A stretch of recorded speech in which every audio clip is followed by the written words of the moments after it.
What's up guys, MGH here and welcome to a video where we are going to be discussing what has happened in the Premier League over the weekend. That includes Saturday's and Sunday's fixtures. In the background you are going to see the massive game that is happening next Sunday, and that is of course Liverpool versus Chelsea. People saying this is the title decider.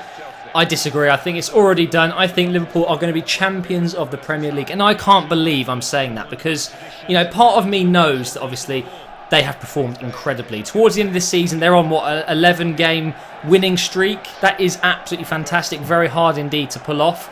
But there is still that little part of me that thinks, what the fuck has happened this year? That Liverpool, who finished, what was it, 7th last year?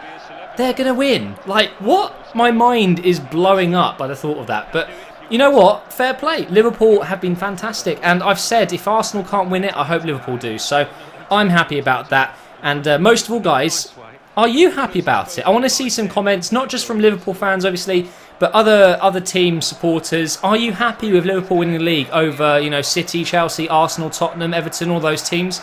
Do you think they deserve it? Because I would love to read some of those comments. But anyway, let's get into the fixtures from the weekend. Okay, so starting with Saturday, we had Chelsea versus Sunderland. Now, boy, am I interested in what happened there. I watched this game. On Saturday, I pretty much sat on my arse all day watching the football and tweeting and stuff like that. By the way, shameless plug, don't forget to follow me on Twitter, guys. Oh, Chelsea are through already here. What the fuck's just happened? Oh my god, Liverpool! They've just conceded against Chelsea in the second minute. That's insane. Now, talking of Chelsea, they obviously did lose this game against Sunderland, which was the biggest surprise of the season. I don't know. Now, obviously, Mourinho is very strong at home with Chelsea. He has never lost a game in the Premier League at home whilst being Chelsea's manager. That was his first loss. Unbelievable against Sunderland, who are fighting to stay in the Premier League. What an insane game that was. And I just obviously want to get through these results kind of quickly and not go on too long.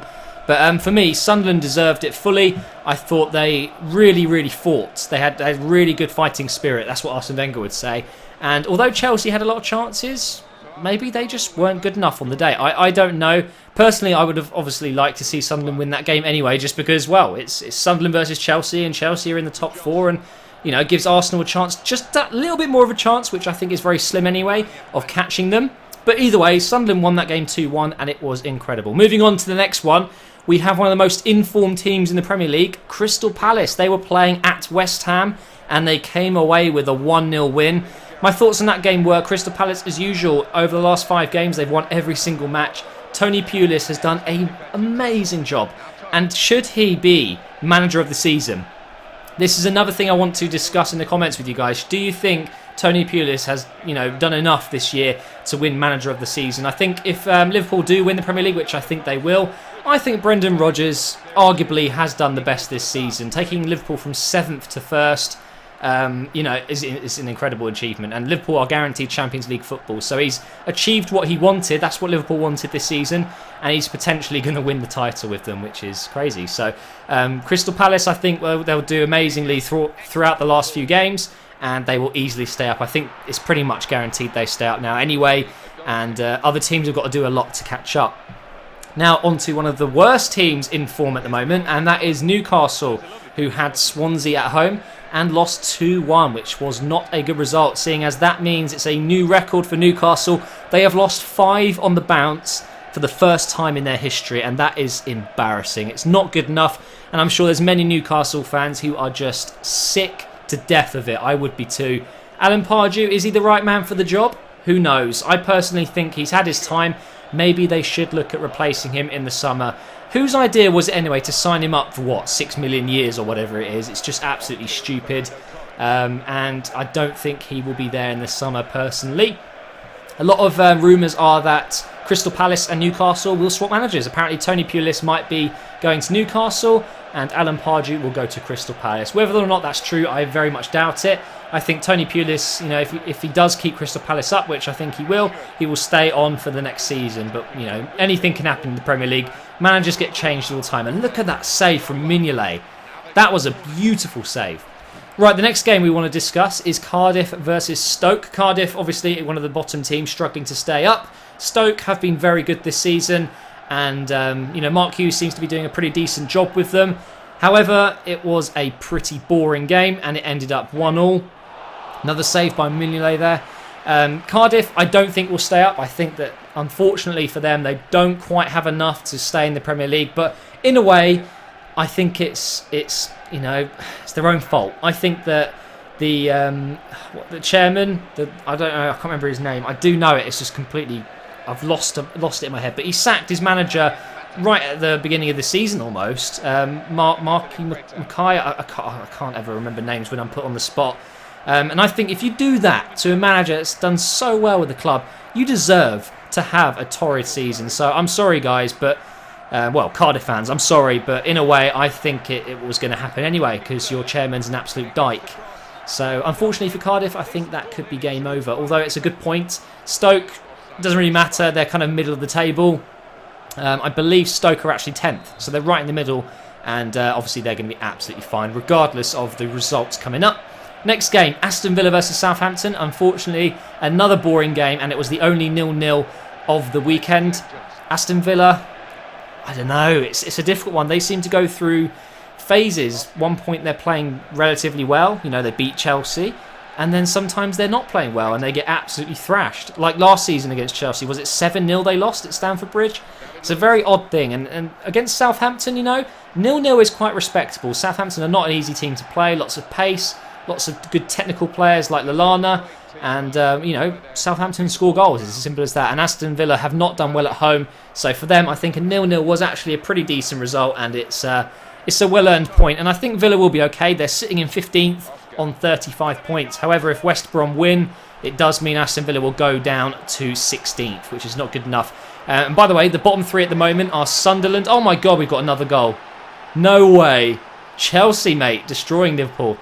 Sunderland at the bottom with 29, but they do have a game in hand. We have Fulham on 30, Cardiff on 30, and Norwich just above there on 32. So should Sunderland win, it should actually put them up to 17th on goal difference, which is pretty decent. That is a very nice finish, by the way, from Schürrle. Having a pretty decent game, isn't he? He's a cracking player on FIFA. Anyway, the next one we'll talk about now is Tottenham versus Fulham. I didn't watch this game, however, I have seen the highlights, and it did seem like, once again, Eriksen is the man on fire. Whipping in those balls, getting assists. Fantastic player, absolutely fantastic. Surely one of the signings of the season, an absolute bargain at, 12 million euros or 12 million pounds? That is absolutely outstanding. So you've got to give it to AVB. He did get one of them right. Honestly, when you compare him to the price of, who's that right midfield? It's gone out of my mind again. Oh my God, the guy from Roma. Fuck, how can I forget his name? It's just because I'm on the spot here. Oh my God, I can't remember his name. But anyway, he was 30 million quid. And you just think Eriksen has done 5, maybe even 10 times more. And he was only 12 million. Absolutely fantastic from him. Fulham, by the way, I don't know. I don't think they are, are they Premier League quality anymore? That's the question you've got to ask your team, and I don't think they are. So it could be that Fulham do actually go down, which would be an absolute disaster because they've been in the Premier League for so long now. I don't know the exact time, but I couldn't imagine the Premier League without Fulham in it. It's a little bit of a strange one. Anyway, let's talk about the Sunday fixtures. So the early kickoff was Norwich versus Liverpool. Now this was, a pretty important game for both sides. Norwich needed the win to, stay above the relegation zone, and Liverpool needed the win to go 5 points clear at the top of the table with just 3 games to go. So it was an absolute must-win for both teams, and as predicted, Liverpool did come out with the win. But yeah, Liverpool, they had to fight for it. It wasn't a simple 3-2 win as it seems to be on paper. Norwich really did give a very good fight in the second half, and I think actually, in a way, deserved a point just for that second half performance. But Liverpool proved too strong in the opening kind of 30 minutes. They absolutely dominated Norwich, and they scored 2 very early goals. And can I just say, Sterling, my God, what a player he's going to be. If he continues to improve like he is going to be one of the best players in the world. Mark my words, he's fantastic. And what a goal. That first goal, whether it took a little bit of a deflection or not, it was still a stunning strike, and it was a beautiful goal. Liverpool really struggling here against Chelsea, aren't they? It's a little bit of an odd one. But I've already talked about Liverpool. Winning 3-2 at Norwich isn't the best result ever. A lot of teams have done better against Norwich. Like, I think Man City won 6-0 at the Etihad. But Norwich were fighting for their lives, and that always makes it a very difficult game. So well done to Liverpool there. The next game to kick off was Hull versus the mighty Arsenal. This was basically an FA Cup rehearsal, because obviously the FA Cup final is Arsenal versus Hull, which is going to be played in May. So this was a good chance for both clubs to kind of understand each other's play more. You know, a recent performance to use in your build-up plan to the FA Cup final. But really, Arsenal are going to be favourites. They've beaten Hull twice already now, including this 3-0 result that we just got against Hull at the weekend. 3-0 was a very good result. I think Podolski showed why he should really be starting most games. He does pop up with the odd goal, and now I believe it's 5 goals in 5 games. So that's really good, or 4 in 2, I believe it is actually. So that's really good for Podolski. I thought having Ozil back was brilliant, but really the main story of that match was the man of the match, and that was Aaron Ramsey, finally back from injury for his first start, and he was absolutely vital for us that game. He created everything. He's such a good player, and I can't believe it's the same player that we all absolutely hated last season. Ramsey is literally a different player, and him with Ozil, I don't know what it is about them, but they make everyone else play better. Giroud had a great game for once, and it's the first great game he's had since Aaron Ramsey went out, if you ask me. So maybe Ramsey just knows the way Giroud plays, and they kind of just help each other a lot. Don't know what it is, but I like it. And well done, Giroud, for setting up that lovely goal where he knocked it to Ramsey, chested it down, and Podolski just smashed it into the corner. 3 lovely team goals. That's what was great about it.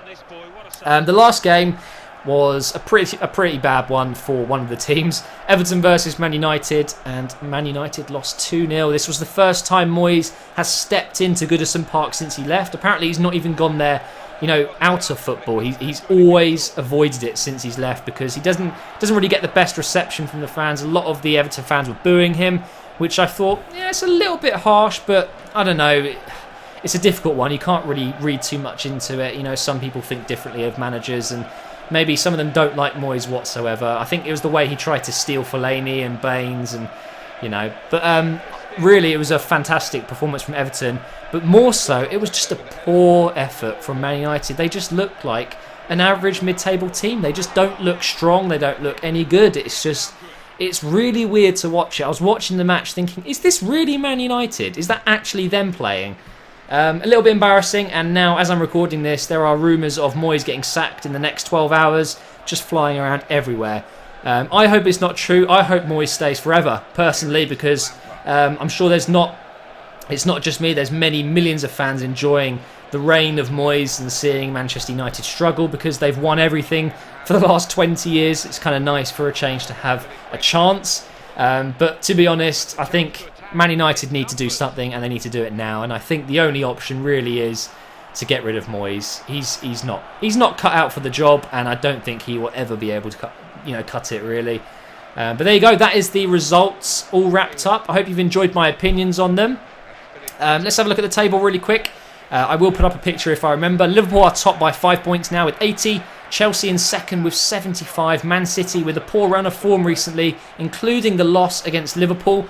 They are now, with 2 games in hand, 71 points. So they are 9 behind Liverpool with 2 games in hand. So it really is Liverpool's to lose now. Arsenal on 70, just 1 point above Everton. It is looking very tight. I do think Arsenal will make 4th. So unfortunately for Everton, it looks like they will get the Europa League. But that is still a great season for them. And Arsenal, effectively, if they win the FA Cup and come 4th, it's an improvement. But thank you for watching, guys.